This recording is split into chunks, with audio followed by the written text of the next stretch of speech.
Welcome to the 8th season of the Combustion Chronicles podcast, where bold leaders combine with big ideas to make life better for all of us. I'm your host, Shawn Nason, CEO and founder of Mofi.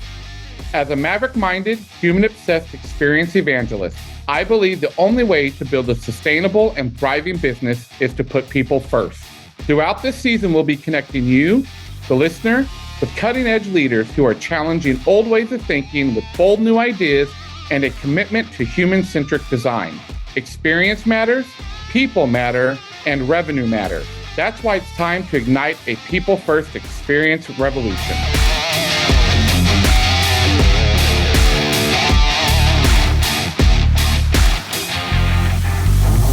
My guest today, Trevor Maxwell, is the founder of Man Up to Cancer, a purpose-driven company and support community for men impacted by cancer. He started the organization in January 2020, less than 2 years after he learned he had stage 4 colon cancer. Since his diagnosis, he has undergone 5 major surgeries, chemotherapy, immunotherapy, and a clinical trial. Trevor has a background in journalism, communications, and public relations. After more than a decade as a newspaper reporter, he launched Maxwell Media and PR in 2011 to serve clients across a wide range of industries. He's the author of the new book, Open Heart, Warrior Spirit, A Man's Guide to Living with Cancer. Welcome to the Combustion Chronicles, Trevor. Oh my gosh. Thank you so much, Shawn. That's a great introduction. What a long, strange trip it's been, man. Yeah. So, Trevor, to all of our listeners, this is probably going to be a more of a personal journey and conversation today. Obviously, as a fellow cancer survivor and my diagnosis in 2022 and what I went through, I know how understandable it would have been for you to stay really self-focused.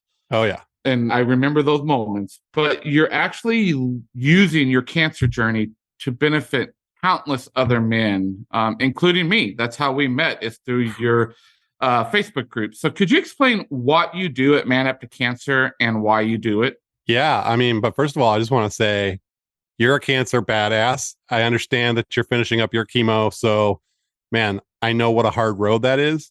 So to see you here and see your spirit, see that smile, you're a beast, man. And I appreciate being with you here today as a fellow CRC warrior, man. So yes. Man Up to Cancer. I guess what I do is very simple.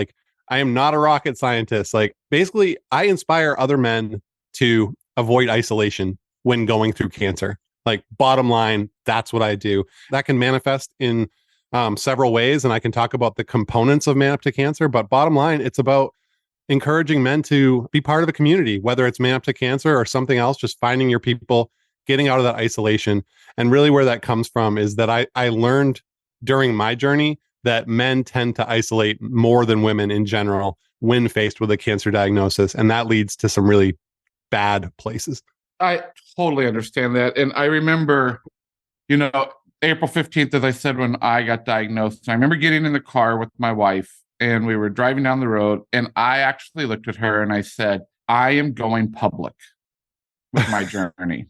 Yeah. I'm a micro influencer on LinkedIn and in the business world. And I said to her, I have to go public because as a man, we don't do that. Oh, man. Yes. And so a little bit more back on our journey, in 2018, we started something called Truth Tellers because I recognized that one of the greatest pandemics already happening in our country was loneliness and loneliness in men. Absolutely. And then when I got through this diagnosis and started on my chemotherapy journey, I realized then how very easy it could be to isolate. And I have an amazing, as we call it from our book, Kiss Your Dragon, swarm. I have an amazing group of people. Right. But what I realized, Trevor, is it's not like having someone who's gone through the journey. Yeah. I'm just proud of you for going public and speaking up, because you're right. It's that lack of role models. The cancer world needs guys who are going to step up, be honest about it, start talking about it. So, and we definitely speak the same language around men and loneliness and isolation. I'm sure that you've seen all the studies showing that men in general have far fewer close friends. Most men don't even have a single close friend that they can confide in about anything real. Forget about cancer, forget about health issues or anything going on in life. Like, that's just baseline. So then you bring in this life-threatening illness and the stresses of that and feeling like you're kind of out of control. Like, I can absolutely see why people go into their man caves. And I did that myself. Like, for the first several months after my diagnosis, I struggled with anxiety, depression, just anticipatory grief. Like, our daughters were 12 and 10, and I thought, I'm going to die and fail them and leave them behind. Like, I felt like a complete failure, and I just wanted to go away.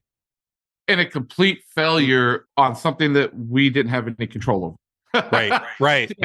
Yeah. I want to talk a little bit around, my company, Mofi, we do experience design, and we talk about an experience ecosystem. And I've worked a lot in patient experience. What could, in your opinion, healthcare organizations do to better meet the needs of men who are facing such a serious diagnosis like cancer or any other diagnosis? And why are men's needs often different than women's?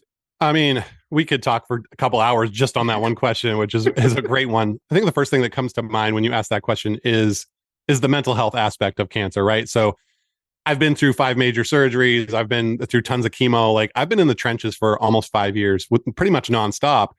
But all that physical stuff can't compare to the emotional burden that I face going through cancer.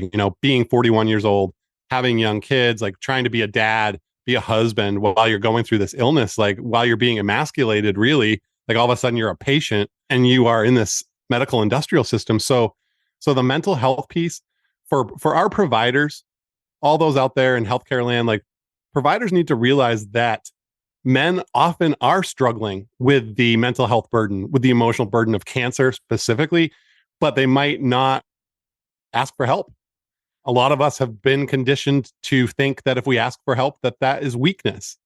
So I think there's this assumption out there that if you ask a man, like, how you doing? Or they ask you to fill out that, self-review, like, how's your mental health doing? And of course you circle the number, like, yeah, I'm doing great. Like, how are you doing this week, Trevor? I'm doing fine. And meanwhile, internally, I am not fine. So that would be number one. And then associated with that would just to understand that men and women, because of how we are conditioned in this culture, how we are raised, the messages, sent to us as how to be a man, we're different in general. We are different. There are studies to back this up in terms of how we respond to an illness, right? So it's 2023 now. We all want to believe that everybody's equal. There's no differences, gender doesn't matter, but it matters. And if we're going to meet men where they are, we have to understand that a lot of men do isolate because they're concerned about this challenge has come along and they aren't able to handle it on their own, but they're supposed to be able to handle everything on their own. So there's this turmoil going on. So I think our providers need to understand that sometimes, a man is going to come in and have different needs than a woman. And that's okay to acknowledge that. I don't want to say it's funny, but I remember going through my 12 rounds and, like, I don't know how you've gone for as long as you have, and I cheer you on, brother. Like, I remember the first time when I got that little mental health survey, it was probably, I laughed about it the first time, but like the fourth time I actually put, like, I'm not good. I am not well. And I remember they didn't know what to do. They were like, oh, and they're like, well, what's going on? I'm like, I'm getting ready to get poisoned again today. Yeah. How do you think I feel today? Right? Like, and it was just interesting to me. Like, they didn't know how to respond. They didn't know how to take that because they're just so conditioned to, oh, people just circle, they're fine. Yeah. I mean, and in my experience, that's absolutely true. And in my experience with the group, like the Man Up to Cancer community, so many of us guys, even if we tell our oncologists or those providers in those offices that we're struggling, they don't know what to do with it oftentimes oftentimes it's a resource question. Our practitioners are very, very good at treating our cancer. They are very good at looking at our scans and diagnosing us and giving us the poison, right? Giving us Folfox or whatever chemo you're on. They're good at treating your cancer, but the holistic wellness piece, the mental health piece, the emotional piece, that is often an afterthought, especially in a world where oftentimes in community settings, guys are going into their oncologist office and they have maybe a 15-minute appointment or a 20-minute appointment. Like, you're spending that time talking about your scans and how to keep yourself alive, like physically alive. You don't have the capacity to really explore, like, damn, what is my mental health, doing right now? How is that impacting my journey? And I'll give you just a quick example of why it matters so much is like, if you're anxious and you're depressed and you are withdrawing, then you're not going to be getting those second opinions. You're not going to be networking with other patients to find out what your options are. You're not going to be learning about your disease if you're withdrawn. So isolating and going into having that mental health struggle really does impact your medical outcomes.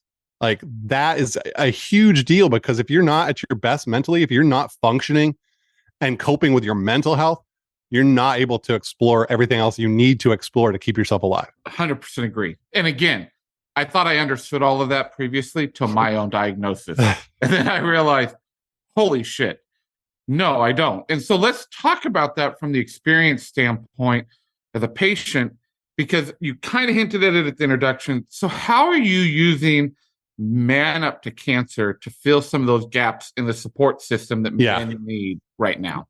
Yeah, absolutely. So, I mean, the gap that I saw was this. When I was really struggling with my mental health, I knew that I needed help. Like, I couldn't get out of that pit by myself. And maybe if I'd been single, I would have just gone to the woods here in Maine and just disappeared. But I have a family and people who depend on me. So they're like, you need help. And I'm like, yeah, I do.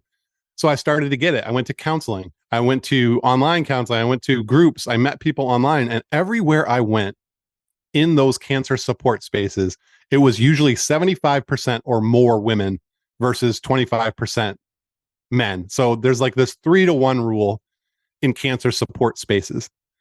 So in my mind, I'm like, is this because men don't need help, right? Am I one of the only guys out there struggling with cancer?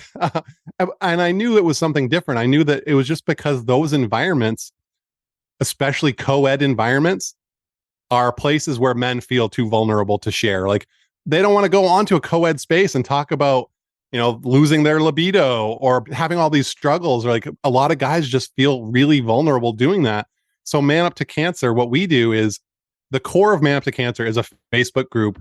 It's called The Howling Place. Everything we do is focused around like this wolf pack theme, meaning you're part of a pack. You don't have to do this on your own, and you shouldn't. So the Howling Place group on Facebook has about 2,000 members. They're from all over the world. They're male cancer patients and survivors. And you find that in that male only space, that some of these barriers come down. I mean, we've got guys in there from all different backgrounds, everyone from like floral arrangement guys to long haul truckers and diesel mechanics. Like, it's a mix of guys, but some of these like macho tough guys that you would think like, oh man, they're never going to share about what they're going through. They get in this group and they realize they're in a place where no one's going to judge them. No one is going to, everyone's just going to love you and support you in there without judgment. And so then the walls come down and people start saying, like, there was a guy the other day who said, man, I'm a new member, just going through cancer like over the past 2 years, and I'm really struggling with anxiety big time around dying and talking about death. And I haven't talked to anyone about it, and I just need to talk about it here and vent.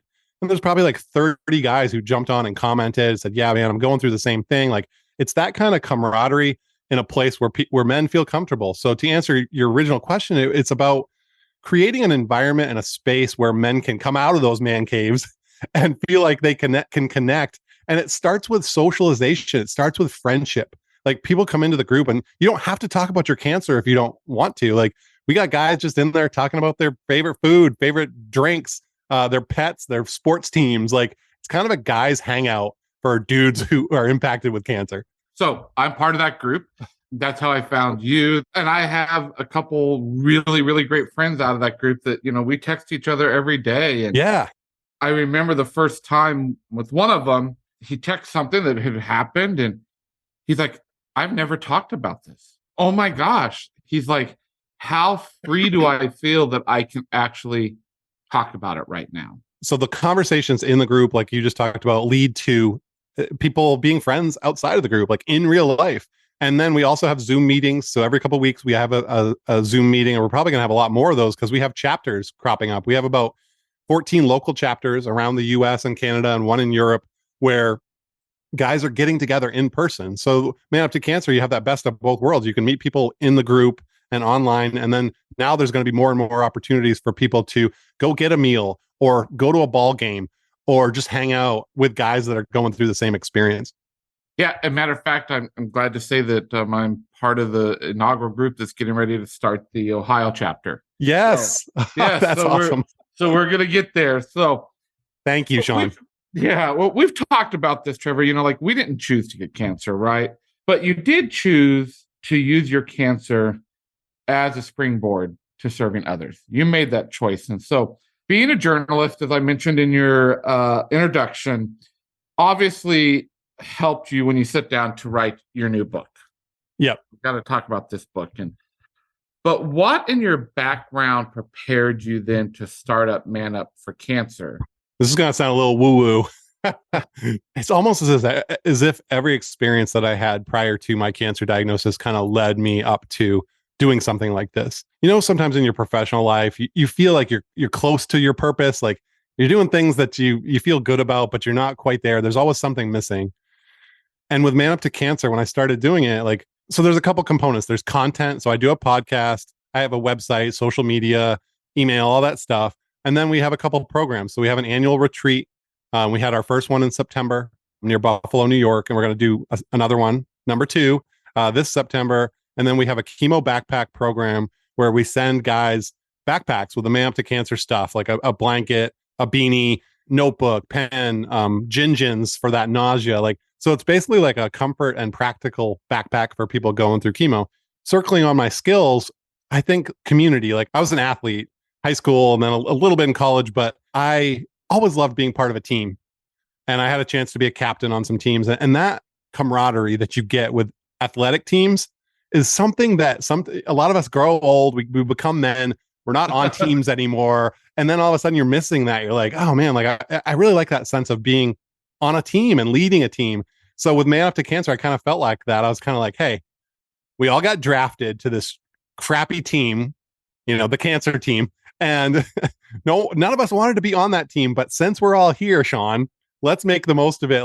Let's have a cool gear with an awesome logo, and let's make the best of it and come together and really do what we can with the hand that was dealt to us. So that was the athletics, I would say. And then also just with journalism, with like you're doing, I love interviewing people. I love talking to others. I love, so for the book, I interviewed a lot of people through my podcast and then outside of my podcast. So guys from the Man Up to Cancer community, other people going through cancer, providers. And then I was able to really share those experiences in the book. And I also share those experiences in Man Up to Cancer because we empower role models. So we empower guys who are struggling. Maybe they come in and they are feeling like they want to be an advocate, but they don't know how, and they're struggling. And then they come in and they get empowered and they learn how to advocate. They learn how to be a patient leader, and then they go out and do that. So I just love doing that. I just feel like everything that I'm doing right now, from the content to the leadership of the programs, is right up my alley. Yes. So I want to dig into the book. There's 2 things that I want to talk about from the book, which is really funny because everything you're talking about right now, the fundamental core of Man Up to Cancer, is around the Facebook group. But chapter 6, you call it Finding Your People. Yes. And as I mentioned, we wrote a book called Kiss Your Dragons, and we used the term Finding Your Swarm. Love it. Yeah, right. Because it's a diverse group of dragons, as we claim. But I love this. The very opening sentence to chapter 6, you say, until cancer, I was a social media skeptic. And you go on and you just talk about, at the end there, social media, I had decided, was largely a cesspool of judgment and virtue signaling. So how then, with that, did you then say, but everything we need to do with Man Up to Cancer needs to stay in the social media space to get this community going? I barely used social media before cancer because of the toxicity. It's just I feel like it's so fake. And it's everyone's out there talking about how beautiful their lives are and how awesome everything is with this filters on it. And it's I know you. I know your life is not that fairy tale. Come on. But then cancer hits, and it's I'm 41 years old at the time. This was in 2018. I have stage 4 colorectal cancer. I need to connect with people. I can't just go out in my local community here in Maine. So I live right near Portland, Maine, and I can't just go build a community like locally to find people to like hang out with who are facing similar challenges, like at the same age. Like that just, there's maybe a couple people around here, but when you need to build community, the internet has changed the game. So that now I can access a community. Like I always talk about talk about Town a lot in the book. It's Facebook communities for run by and built for colorectal cancer patients and survivors and caregivers. And that's all made possible because you can connect with people all around the world, on social media who are facing this same challenge. So that really, I needed it.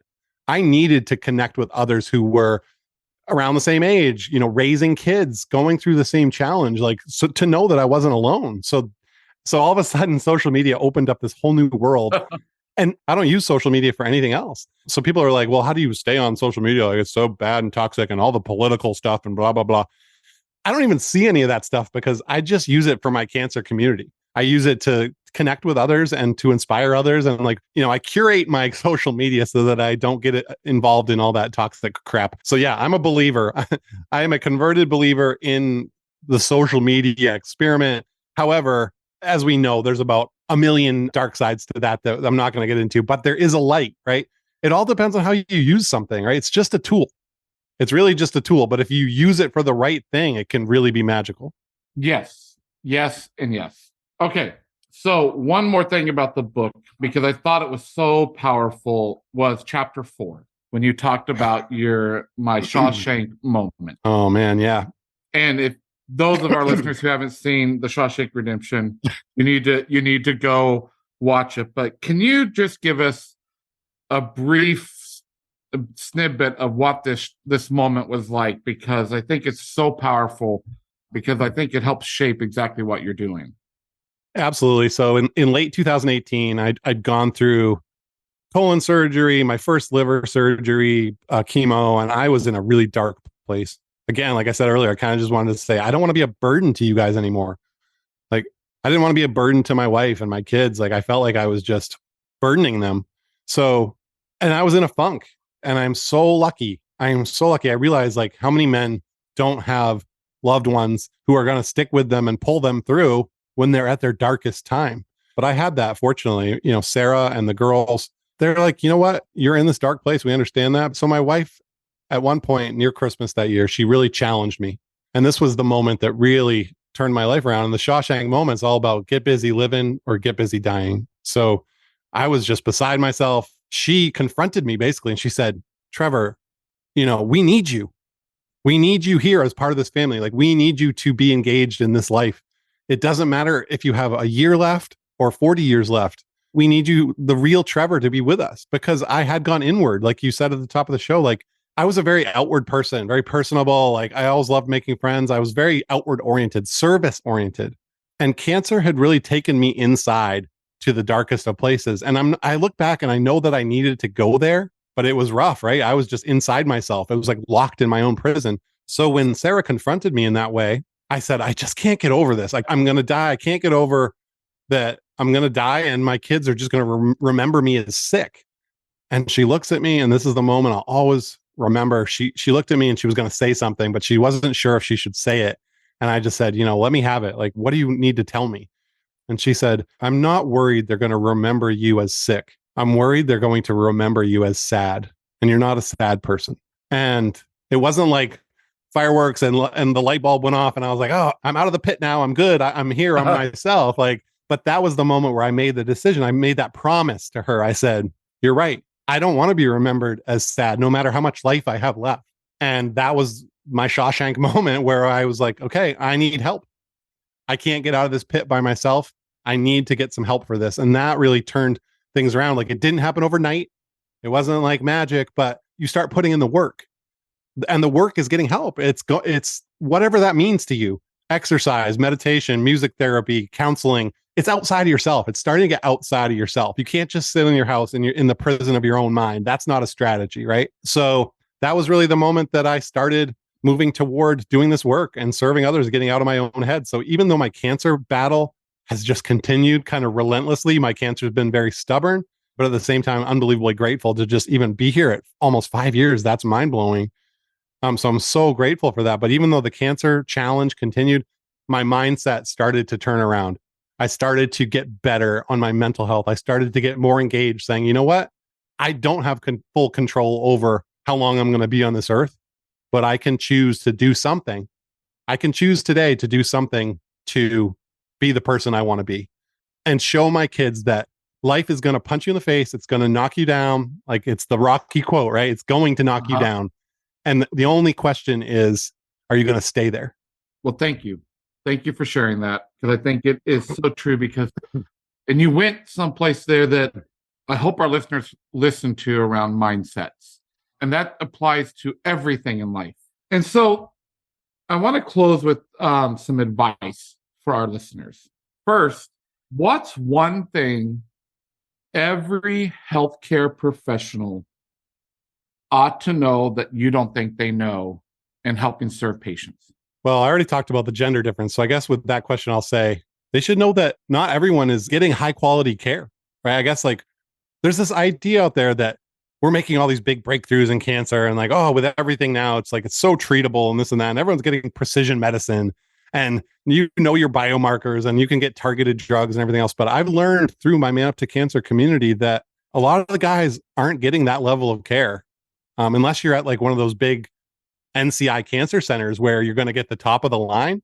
You're down there in the trenches and these folks are doing the best they can, but we need to do better. I guess I would say, I want to tell those professionals, like, keep advocating for the patients out there who are not getting the care that is available and that they deserve. Like, it's 2023. The 5-year survival rate for colorectal cancer is still under 15%. I think it's, and people say, oh, those are old numbers. It's changing. It's changing. Well, it hasn't changed. It hasn't changed in a long time. And I think that's because we've just gotten apathetic, I think, around outcomes. Like, we need to do better and to understand that if we're going to enter this era of precision medicine, we need to do it so that everyone gets on the train, right? And we're leaving way too many people behind. Wow. And I love that you said apathetic with outcomes. That goes to the core. All right. So what's your advice then, Trevor, for people who want to turn life experiences like a cancer diagnosis into something that serves the world? It's a great question. And I think a lot of cancer patients have that call, right? Like, I remember my first week after getting diagnosed, I needed to get on the phone with someone who had been through it, like someone who had survived it. Like, I needed to have that person to person conversation, that human connection with someone who'd been through it. And I always told myself, like, I want to be at that time when I talked to him. His name was Brian.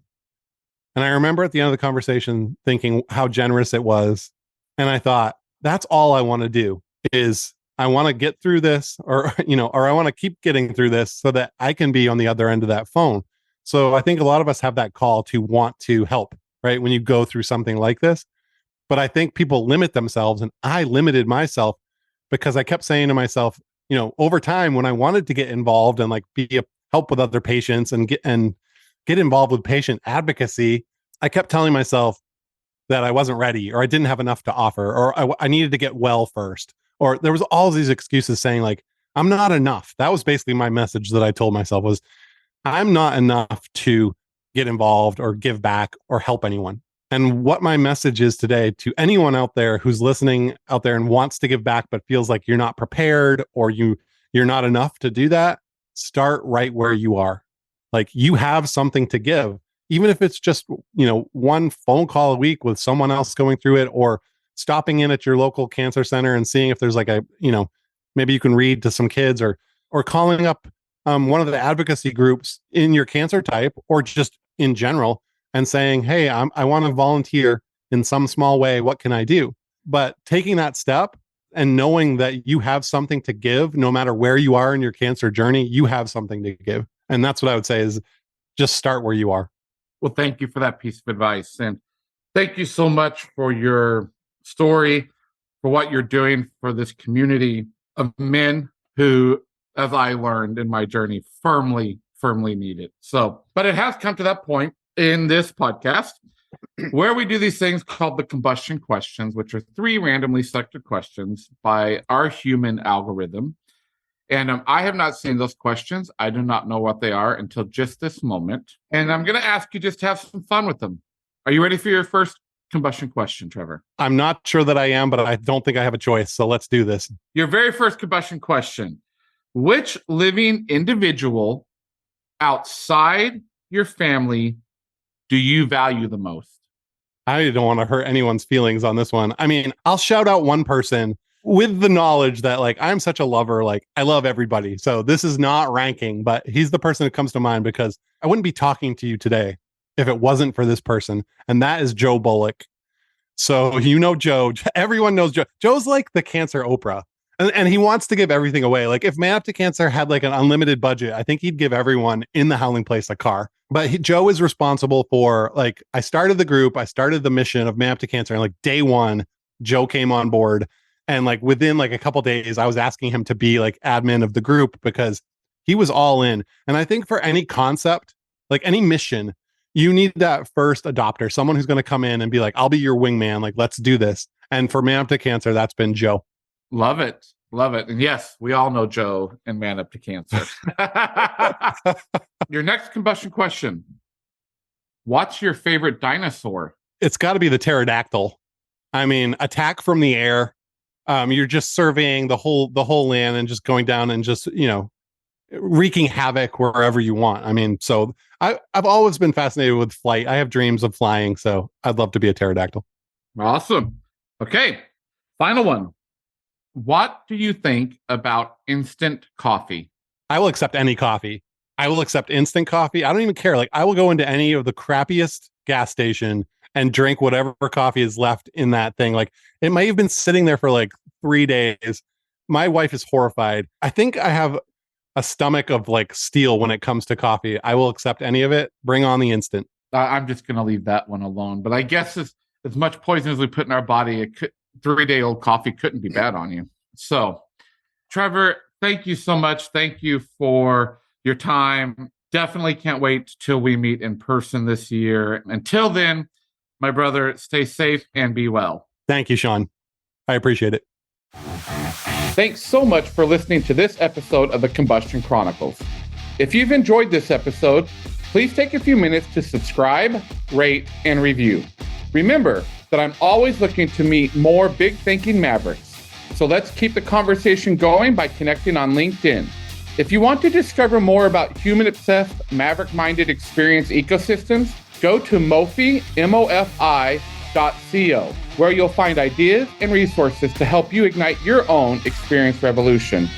Or go to experienceevangelist.com to learn more about my mission to challenge leaders to blow up outdated, siloed systems and rebuild them with an aligned human-first approach. As always, stay safe, be well, and keep blowing shit up.